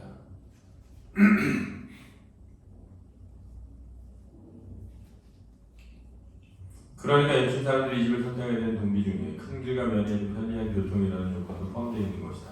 덧붙여 우리같이 하루 벌어 하루 먹는 거나 다름없는 서민들한테 그저 뭐니 해도 교통 편리한 데 사는 게 제일 경제적이라고 했다. 자, 이게 이제 경제적인 가치를 추구하는 거죠. 이게 자본주의 사회의 가장 중요한 특징이지. 자본주의 사회라는 건 결국은 돈이 중요한데 돈이 경제잖아. 그지? 그러니까 경제적 가치를 중시하는 거지. 그럼 경제적 가치를 물질적 가치라고 할 수 있는 거야, 그렇지? 물질적 가치는 반대쪽에 있는 게 뭐니? 정신적 가치지. 정신적 가치는 뭐랑 비슷해? 정서적 가치랑 비슷한 거지. 이해됐어? 요 중요한 개념이야. 그것도 잘 잡아놔. 사는데 첫째 조건은 경제다. 돈 한 푼이 덜 들어가는 데서 사는 것. 그것이 넉넉지 못하게 살아. 넉넉지야, 나중에 넉넉히 못하는 서민들이 최고 주거 요건인 것은 기실, 사실. 정의대도 마찬가지가 아닌가? 돈 없는 사람한테 쾌적한 주거 환경 따위는 사치였다.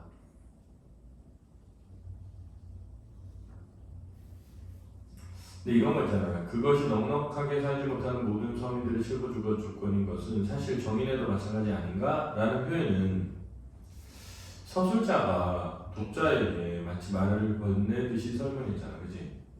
이런 거는 이제 서술자의 개입이라고 할 수 있는 거죠. 알았니?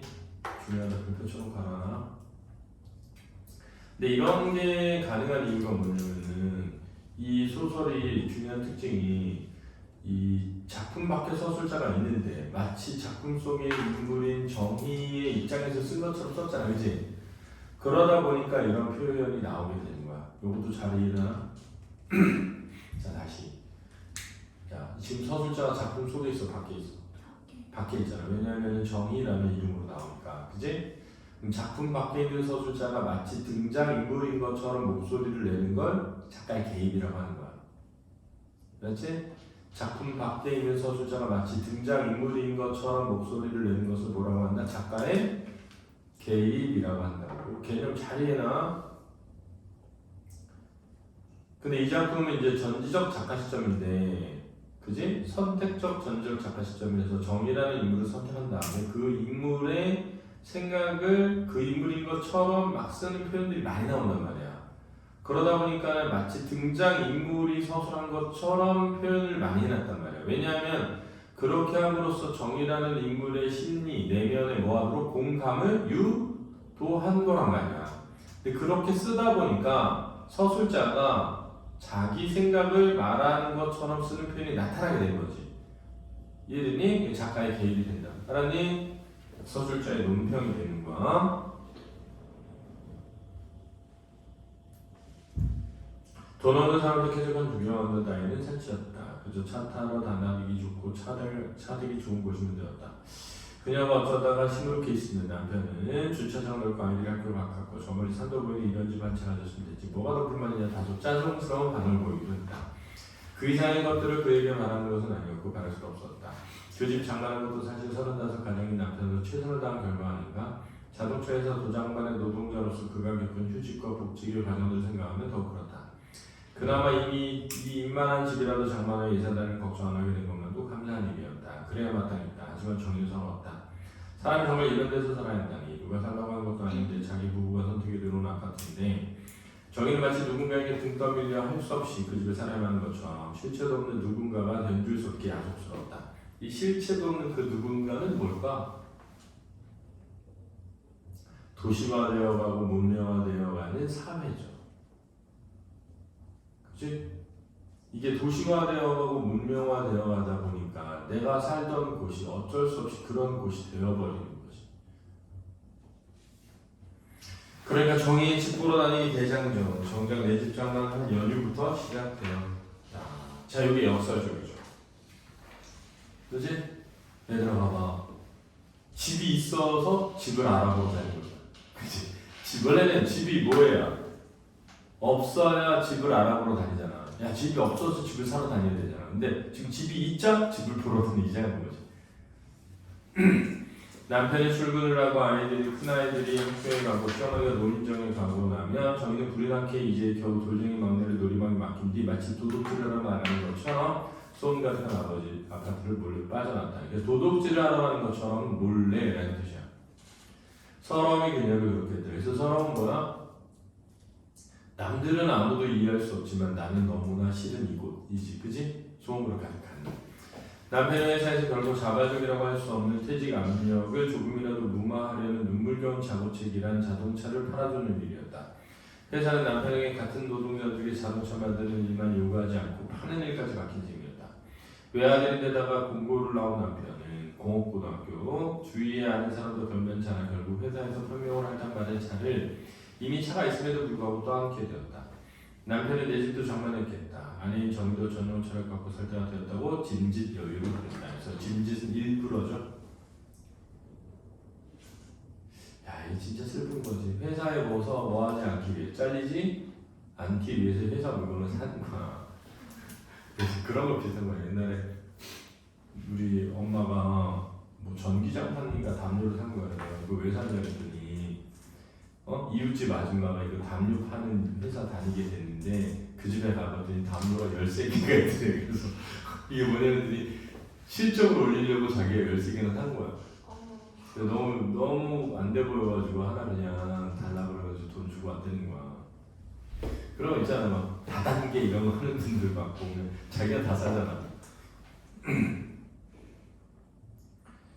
그렇게 해서 반강제적으로 얻게 된 소형 자동차는 정의가 집을 보러 다니는데 유용한 발휘를 해주긴 했다. 그때 차가 없었다면 또 모를 일이었다. 버스 타고 다니기 번거로워서라도 감히 시골집 보러 다니는 용기 따위는 내지 못했을 수도 있다. 그러니까 정의가 집을 보러 다닐 수 있었던 이유를 설명하는 거지, 그지?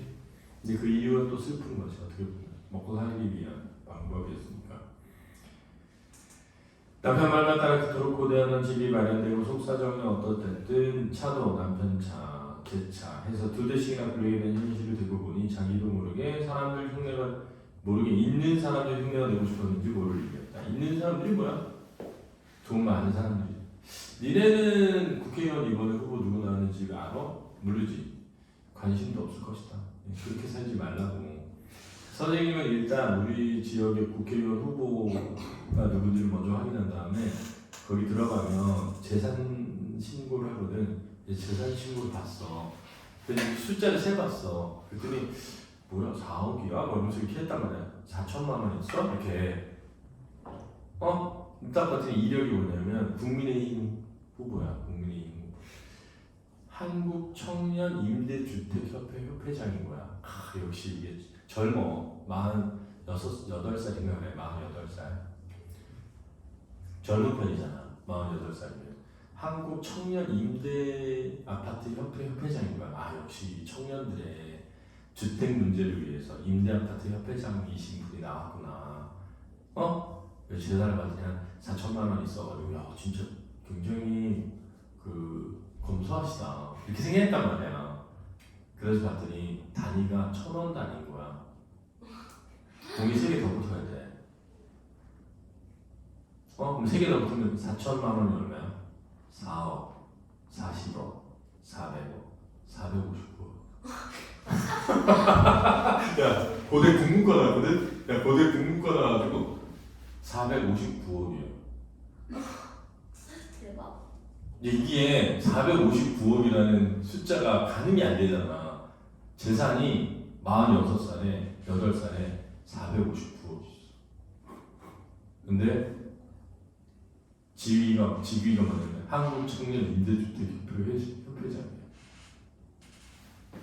그걸 보면서 하나는 난 뭐하고 살았지? 그런 생각이 하나 들고 난 459억 있으면은 국회의원 안 나옵니다.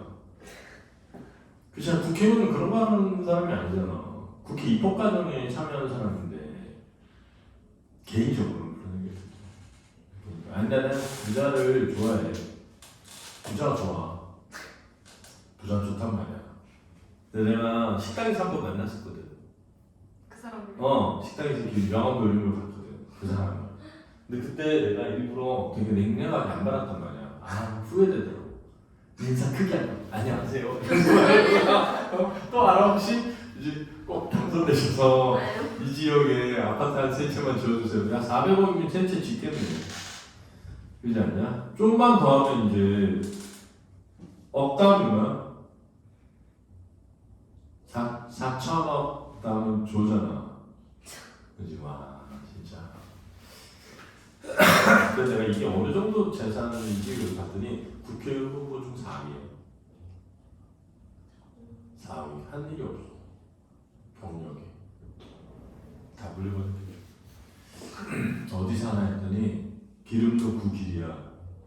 스님이 종암도 9길이야. 종암도 9길이거든. 스님 아파트에 살 가능성이 커. 같은 아파트에 사시는 분일 수 있어. 있는 사람이라 이런 거다. 알았지? 있는 사람 흉내가 내기 싫었는지도 모른다. 아니 이것은 흉내가 아니라 자기도 모르게 빚어넣은 욕망의 한 편인지도 모른다. 있는 사람들이 사는 모양이라는 것이 사실은 있는 사람 없는 사람 포함한 모든 사람의 마음속에 내재될 욕망이고 있는 사람들이 현실적으로 그 욕망을 발현하고 살아가고 있을 뿐이고 없는 사람은 마음속으로 꿈이라는 이름으로 살아본 적이 있을 것이고 살아갈 수도 있는 것이다. 그치? 왜 여러분 아빠 엄마도 그런 거 얘기하지 않니? 전원주택 같은 데서 살아보고 싶다고 이런 거 있잖아. 그럼 우리 아파트는 어떻게 하고 아파트는 가지고 있고 이런 거지. 아파트는 없을 건 아니고 그치? 아무래도 좋다. 다만 가족들만 놀면 되었다. 막내 놀이방이 끝나는 오후 3시까지는 시간이 있었다. 정의는 그녀에게 허락되는 오후 3시까지 미친 듯 차를 몰고 시골행으로 돌아다녔다. 그녀는 그때 그랬다. 나와 내 가족이 사는 곳을 더 이상 돈에 의해서가 아니라 마음에 의해서 선택하고 싶다는 오직 그 생각만이 머릿속에 가득했다. 돈에 의해 삶이 제한당할 수밖에 없는 사람들이 어찌 35 남편과 65 시어머니 뿐이겠는가마는 일찍이 가장을 잃은 남편과 시어머니는 모든 일상을 결정하는 가장 중요한 잣대가 늘 돈이었다. 돈 위에 다른 잣대는 전부 허영이고 사치고 배부른 자의 허튼 소리였다. 그러니까는 정의와 정의의 남편은 어떤 가치관이나 인생관이 굉장히 많이 달랐다는 거지. 특히 시어머니가 그랬다. 어려서 병원하다 청력을 잃어했던 시어머니는 앞을 볼 수 없는 시아버지와 결혼하여 정의 남편을 낳았다. 앞을 볼 수 없는 시아버지와 결혼했다. 그래서 진짜 되게 힘겹게 살아갔겠죠. 그죠? 시아버지는 아는 집에 혼례 시기에 부조를 하고 돌아오는 길에 술 한잔 마신 것처럼 하는데요. 그만 실족사였다고 했다. 앞에 안 보이니까. 남편이 아직 걸음마도 제대로 하지 못하던 그때 일어난 일이었다. 그때부터 시어머니는 평생 길바닥의 노정도 치료사업으로 파출부로 온갖 꾸준히 일하는 아들을 키웠고 그런 어머니 아들인 남편이 공부를 선택한 것은 당연한 결정일 수밖에 없다. 즉 경제적인 이유로 공부를 간 거죠. 그는 공부를 잘했고 그 시절까지 불었던 끝물 산업화 바람은 공부는 잘하지만 집안 형편이 좋지 못한 가난한 집의 아들들을 졸업만 하면 바로 바로 취업이 보장되는 공고 대목은 예비 산업 여건이 되게 하였다.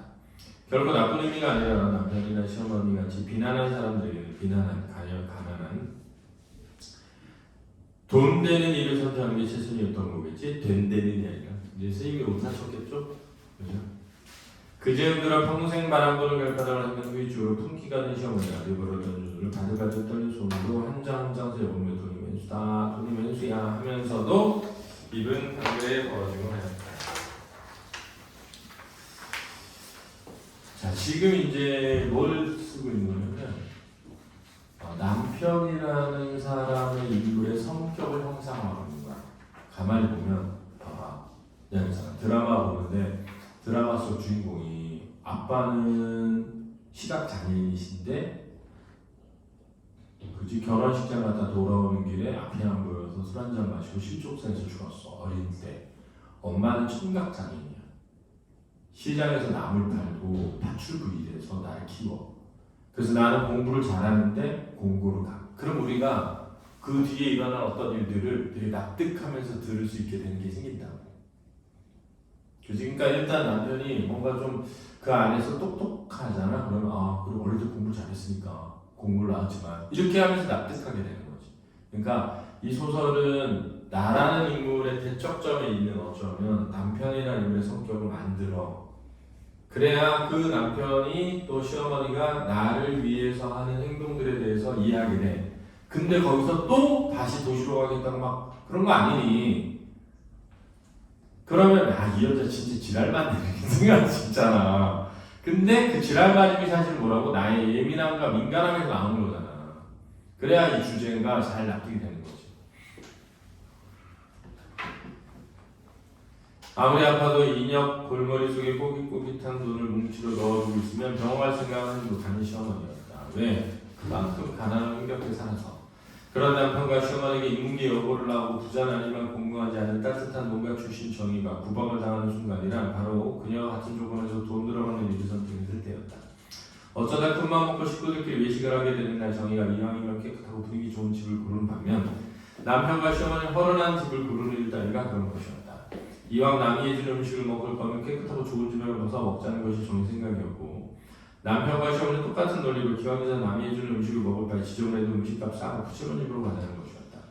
그런 일상을 돈 안 드는 일상을 살아서 그나마도 마련한 20평 아파트였다. 자, 여기서 이제 뭘 알 수 있냐면 나와 남편 시어머니의 성격은 좀 반대잖아.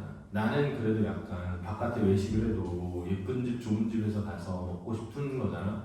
나와 성격이 반대되는 그런 사람들이잖아. 그만큼 돈을 아껴서 만든 아파트는 얼마나 소중하겠어. 그러니까 이 아파트에 대한 소중함에 대한 인식이 나보다 훨씬 크다는 거지. 그러니까 그 아파트를 버리고 딴 데로 가자면 말이 안 된다고 느끼는 거지. 그런데 집장만을 하자마자 집을 돌아다니는 정의인들을 어떻게 설명할 수 있을 것인가? 서리법이지. 설명하기 어렵다는 거죠. 정의는 늘 서럽고 굳게 외로워지기 시작했다. 절약하며 사는 것, 돈 안 드는 생활을 감내하지 못하겠다는 것이 아니었다. 사치하자는 것도 돈 쓰며 살자는 것도 아니었다. 하지만 그곳은 아니었다. 그래서 그곳은 아파트지? 한대죠, 한대. 사람이 살만한 곳이 아닌 것. 그러한 곳 얻고자 그토록 발버둥 치며 살아야 한다면 너무 억울한 거였다. 사람이 사람 같아 산다는 것은 절약하고 검소하게 살 때 더 빛나는 법이라는 건 정당하다. 하지만 그토록 영원을 맞이하는데 20평 아파트가 내 것이 되어 그 속에 기들이 되었을 때 정리 이산 천들도 들어 그곳이 이곳은 아니라는 것을 알았다.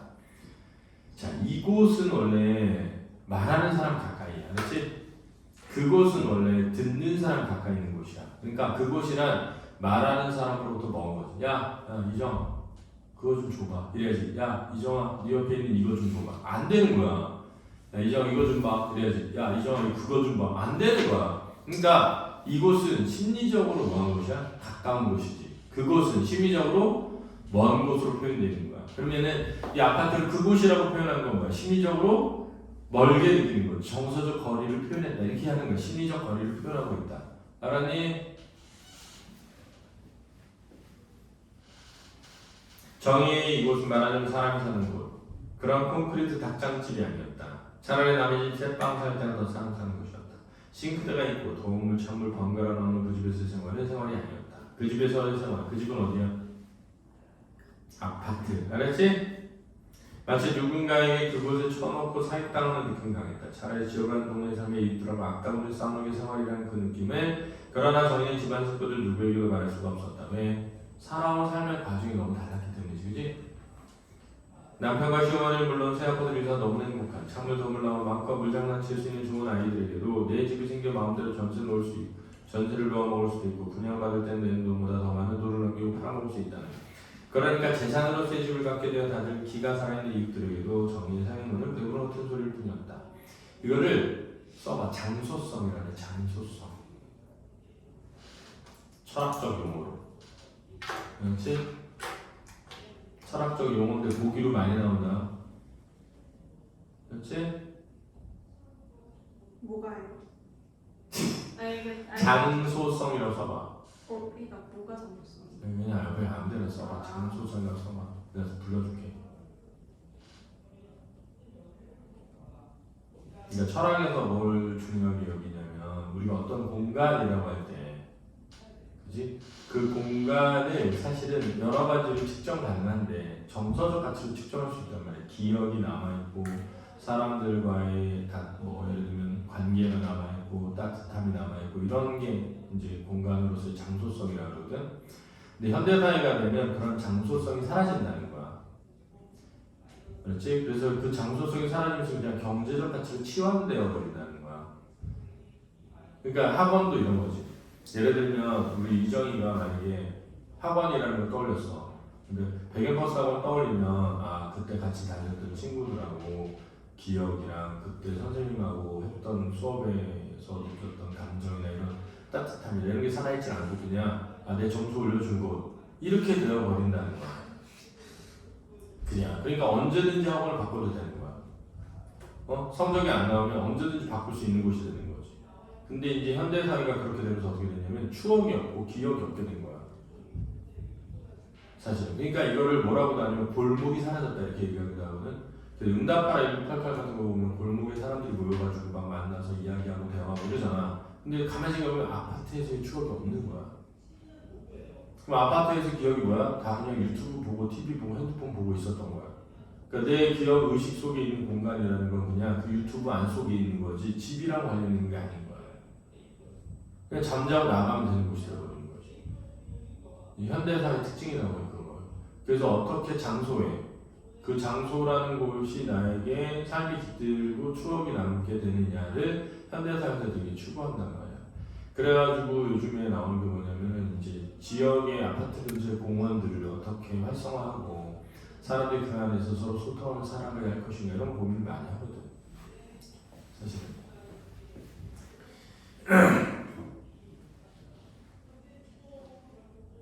그렇게 서럽고 외로운 정인이 직장 많은 그의 가을 내내 시골길을 배회했다. 배회가 뭐야? 돌아다니. 그렇지 돌아다니. 그리고 드디어 집을 발견한 것이었다. 그래서 집은 뭐야? 좋은 곳이죠. 정의에게. 그렇지? 사람이 살만한 곳. 어떻게 해서 마을로 들어서게 된 것일까? 우선 마을 이름이 좋았다. 초연리라고 세워진 자연석이 마을로 세워져 있었다. 아무도 뭘 뜻하는지 모르지만 우선 초연리라는 그 이름에 내력 없이 마음이 끌렸다. 내력 없이는 이유 없이다. 이유 없이 까닭 없이. 마을 입구 공터에 가득 널린 샛노란 나락도 사람의 마음을 편하게 풍요롭게 했다. 나락이 뭐야? 벼 이렇게 수확해서 널어놓은 거야. 그렇지? 벼를 젊은 여자 차를 몰고 마을에 들어서 저 벼를 말리던 노인들. 그래서 벼를 말리던 나락이 그거구나. 그렇지? 순한 눈빛으로 그녀를 쳐다봤다. 내려서 그들을 도와줄 영은 있으나 용기는 나지 않았다. 그래서 내려서 그들을 도와줄 영. 그들 누구? 노인들. 영이 뭐야? 생각. 용기는 나지 않았다. 그래서 내처 길이 허락되는 대로 자동차로 운전하여 갔다. 길에 마을을 휘돌아 옆에 개울을 끼고 하염없이 이쪽으로 가 있었다. 시멘트가 발라져 있긴 하지만 좁고 정갈한 소로길이었다. 작은 위쪽에서 경기 한 대가 내려오고 있었다. 경기를 패는 산 쪽에 차를 바짝 갖다 대고 기다렸다. 경기를 불고 지나가는 농부와 경기 칭칸에 탄 아주머니가 낯선 얼굴 이지만 어디선가 많이 본 듯했다. 친근함이 느껴진 거죠. 바로 그녀의 아버지 어머니의 얼굴이었다 하면 그녀는 자신이 꿈꾸는 생활이 바로 이러한 얼굴들이 있는 곳에서 사는 곳일지 모른다는 생각이 들었다. 고등학교 때 처음 도시로 유학을 떠나 살게 된 동네도 그곳이 도시면서도 진짜 도시 같지 않은 것이 얼마나 좋았는지 몰랐다. 그랬던 것을 생각해보면 우리가 마음속에 그리는 것은 늘 자신의 과거인지도 모를 일이다. 언젠가 남편한테 자신이 이미 과거를 그리며 살아가는 것 같다고 말한 적이 있다. 여기서 이미 아마 남편은 대뜸 사람이 미래를 그리며 사랑을 발전한다면 통박을 주었다. 이게 이제 남편과 나의 가치관의 뭐야? 차이죠. 과거 지향적인 것은 펴보니까 끝없이 미래를 위해 그 과거는 지우고 현재를 희생하며 살아가는 것이 좋은 삶일까? 남편은 더 좋은 미래를 꿈꾸며 사는 의미로 정의에게 자동차 운전하고 승강증을 끊어다 주었다. 정의는 혼란스러웠다. 자신이 운전하게 될 더 좋은 미래가 사실 엄청난 공포로 그녀를 짓눌렀다. 그녀는 결코 운전하며 살고 싶지 않았다. 도로에 차들이 엄청나게 밀려있는데 그 속에 자기도 끼어서 오도 가도 못하고 낑낑대거나 심지어는 사람을 치어 죽게 하는 무서운 꿈꾸었다. 정의 이런 정체할 수 없는 불안감에 대해 정의 딴에는 큰 용기를 내어 말했을 때 남편 아주 신속하게 그리고 명쾌한 어조로 사람은 대세를 따르는 살아야 한다고 말했다. 그렇게 하지 않으면 21세기 살아남을 수 없다는 무시무시한 말도 뱉들었다. 이런 거 니들 많이 듣잖아, 그렇지? 야, 요즘 같은 세상에 그런 순진한 생각하고 살면 어쩌려고 이런 거 부모님들이 말할 때 많잖아.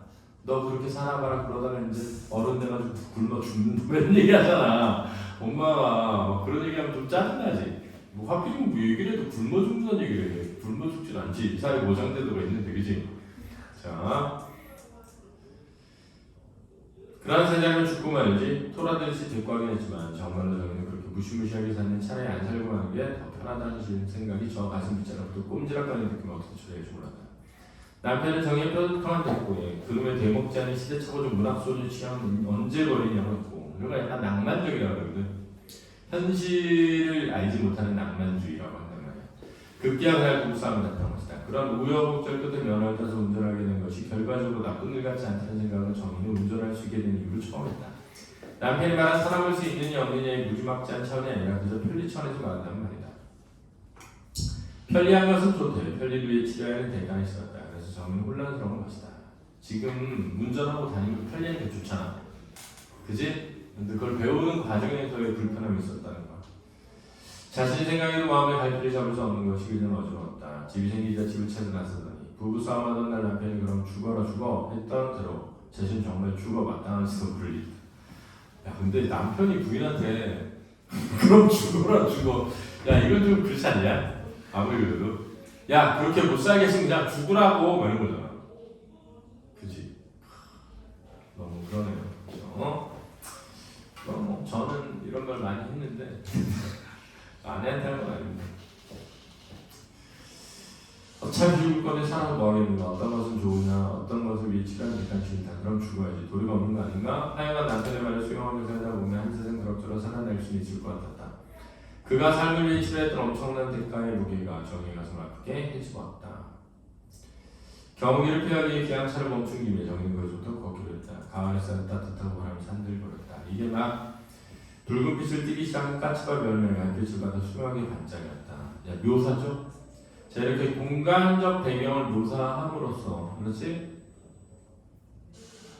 이 공간에 대한 정의의 긍정적 마음이 일어나게 됨을 납득적으로 받아들이게 하는 거죠.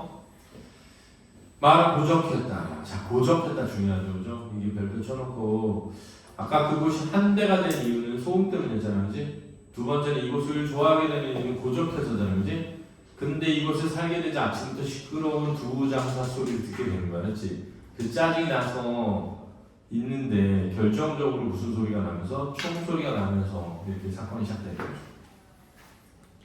얼마나 그린 고요인가. 거기가 또 감이 지천이었다. 말랑말랑 익은 붉은 감이 고적한 골목에 툭툭 떨어졌다.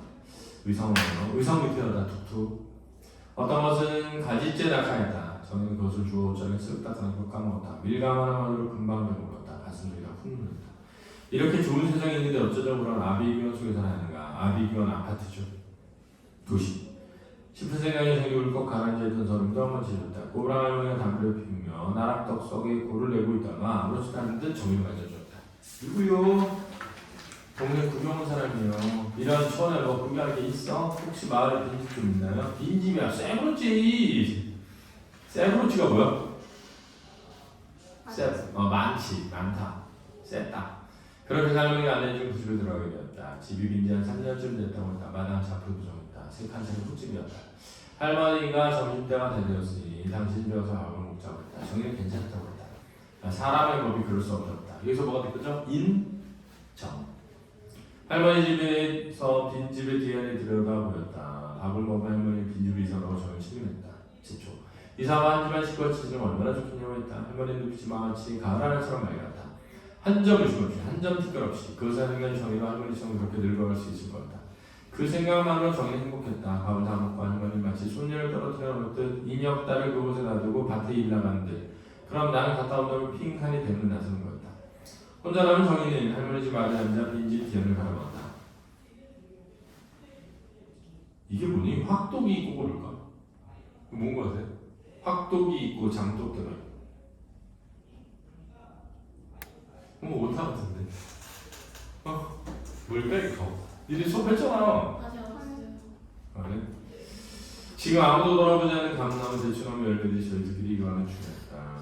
할머니 집과 빈 집의 뒤안은 어린아이를 건널 수 있을 만한 높이의 돌담이 쳐져 있었다. 그것이 할머니 집과 빈 집의 경계였다. 저 낮은 돌담으로 그 옛날에 저 빈집에 사람이 살았을 적. 지금 잡풀이 구성하지만 그 잡풀 좀 걷어내면 지금도 보이는 저 파릇파릇한 부추 담쑥담쑥 베어서 부추전을 붙여 이쪽 저쪽 나눠 먹었으리라. 상상이죠? 앞마당은 주로 일마당이고 그래서 자기는 남성네들 공간이지만 뒷마당은 놀이와 휴식의 공간이지 않을까? 저 장독대와 감나무 밑에 멍석을 펴고 앉아 긴 여름날 오후 볶음밥도 지지겨 꽃물을 들이던 추억. 부추전이며 후복전을 부쳐 먹던 추억. 그것이 정의의 추억이다. 이제 이거는 과거의 정의의 삶이죠. 비가 오면 팻마루가 멍석을 대신했다. 이거는 뭐냐면 비가 오면 멍석을 깔고 앉아있을 수 없으니까 팻마루에 앉아서 했다는 거야. 그렇지? 백중날 그러면 할머니가 막걸리 넣은 꿀빵 한 솥가득 쪄주던 기억. 초경을 백중이 보통 7월 15일이야. 남모르게 처리하는 것도 저 뒤안이다. 초경은 이제 월경이죠. 처음 한 거. 월경. 누가 볼까 뒤안에서 은밀하게 핏빨래를 하여 돌로와 공이를 만들어 월경 기저귀를 푹푹 삶아 다른빨래들 밑에 널었다가 어머니한테 혼나던 16살 때 기억. 일주 동남내기 머스마의 친구가 담론으로 던져준 연애 편지를 읽던 것도 저런 뒤안이었다. 저런 뒤안이 이제 따뜻한 공간이죠. 그래서 한 대가 아닌 곳이 됐죠. 이제 자, 그 뒤에는 이제 여러분 교과서에 있는 거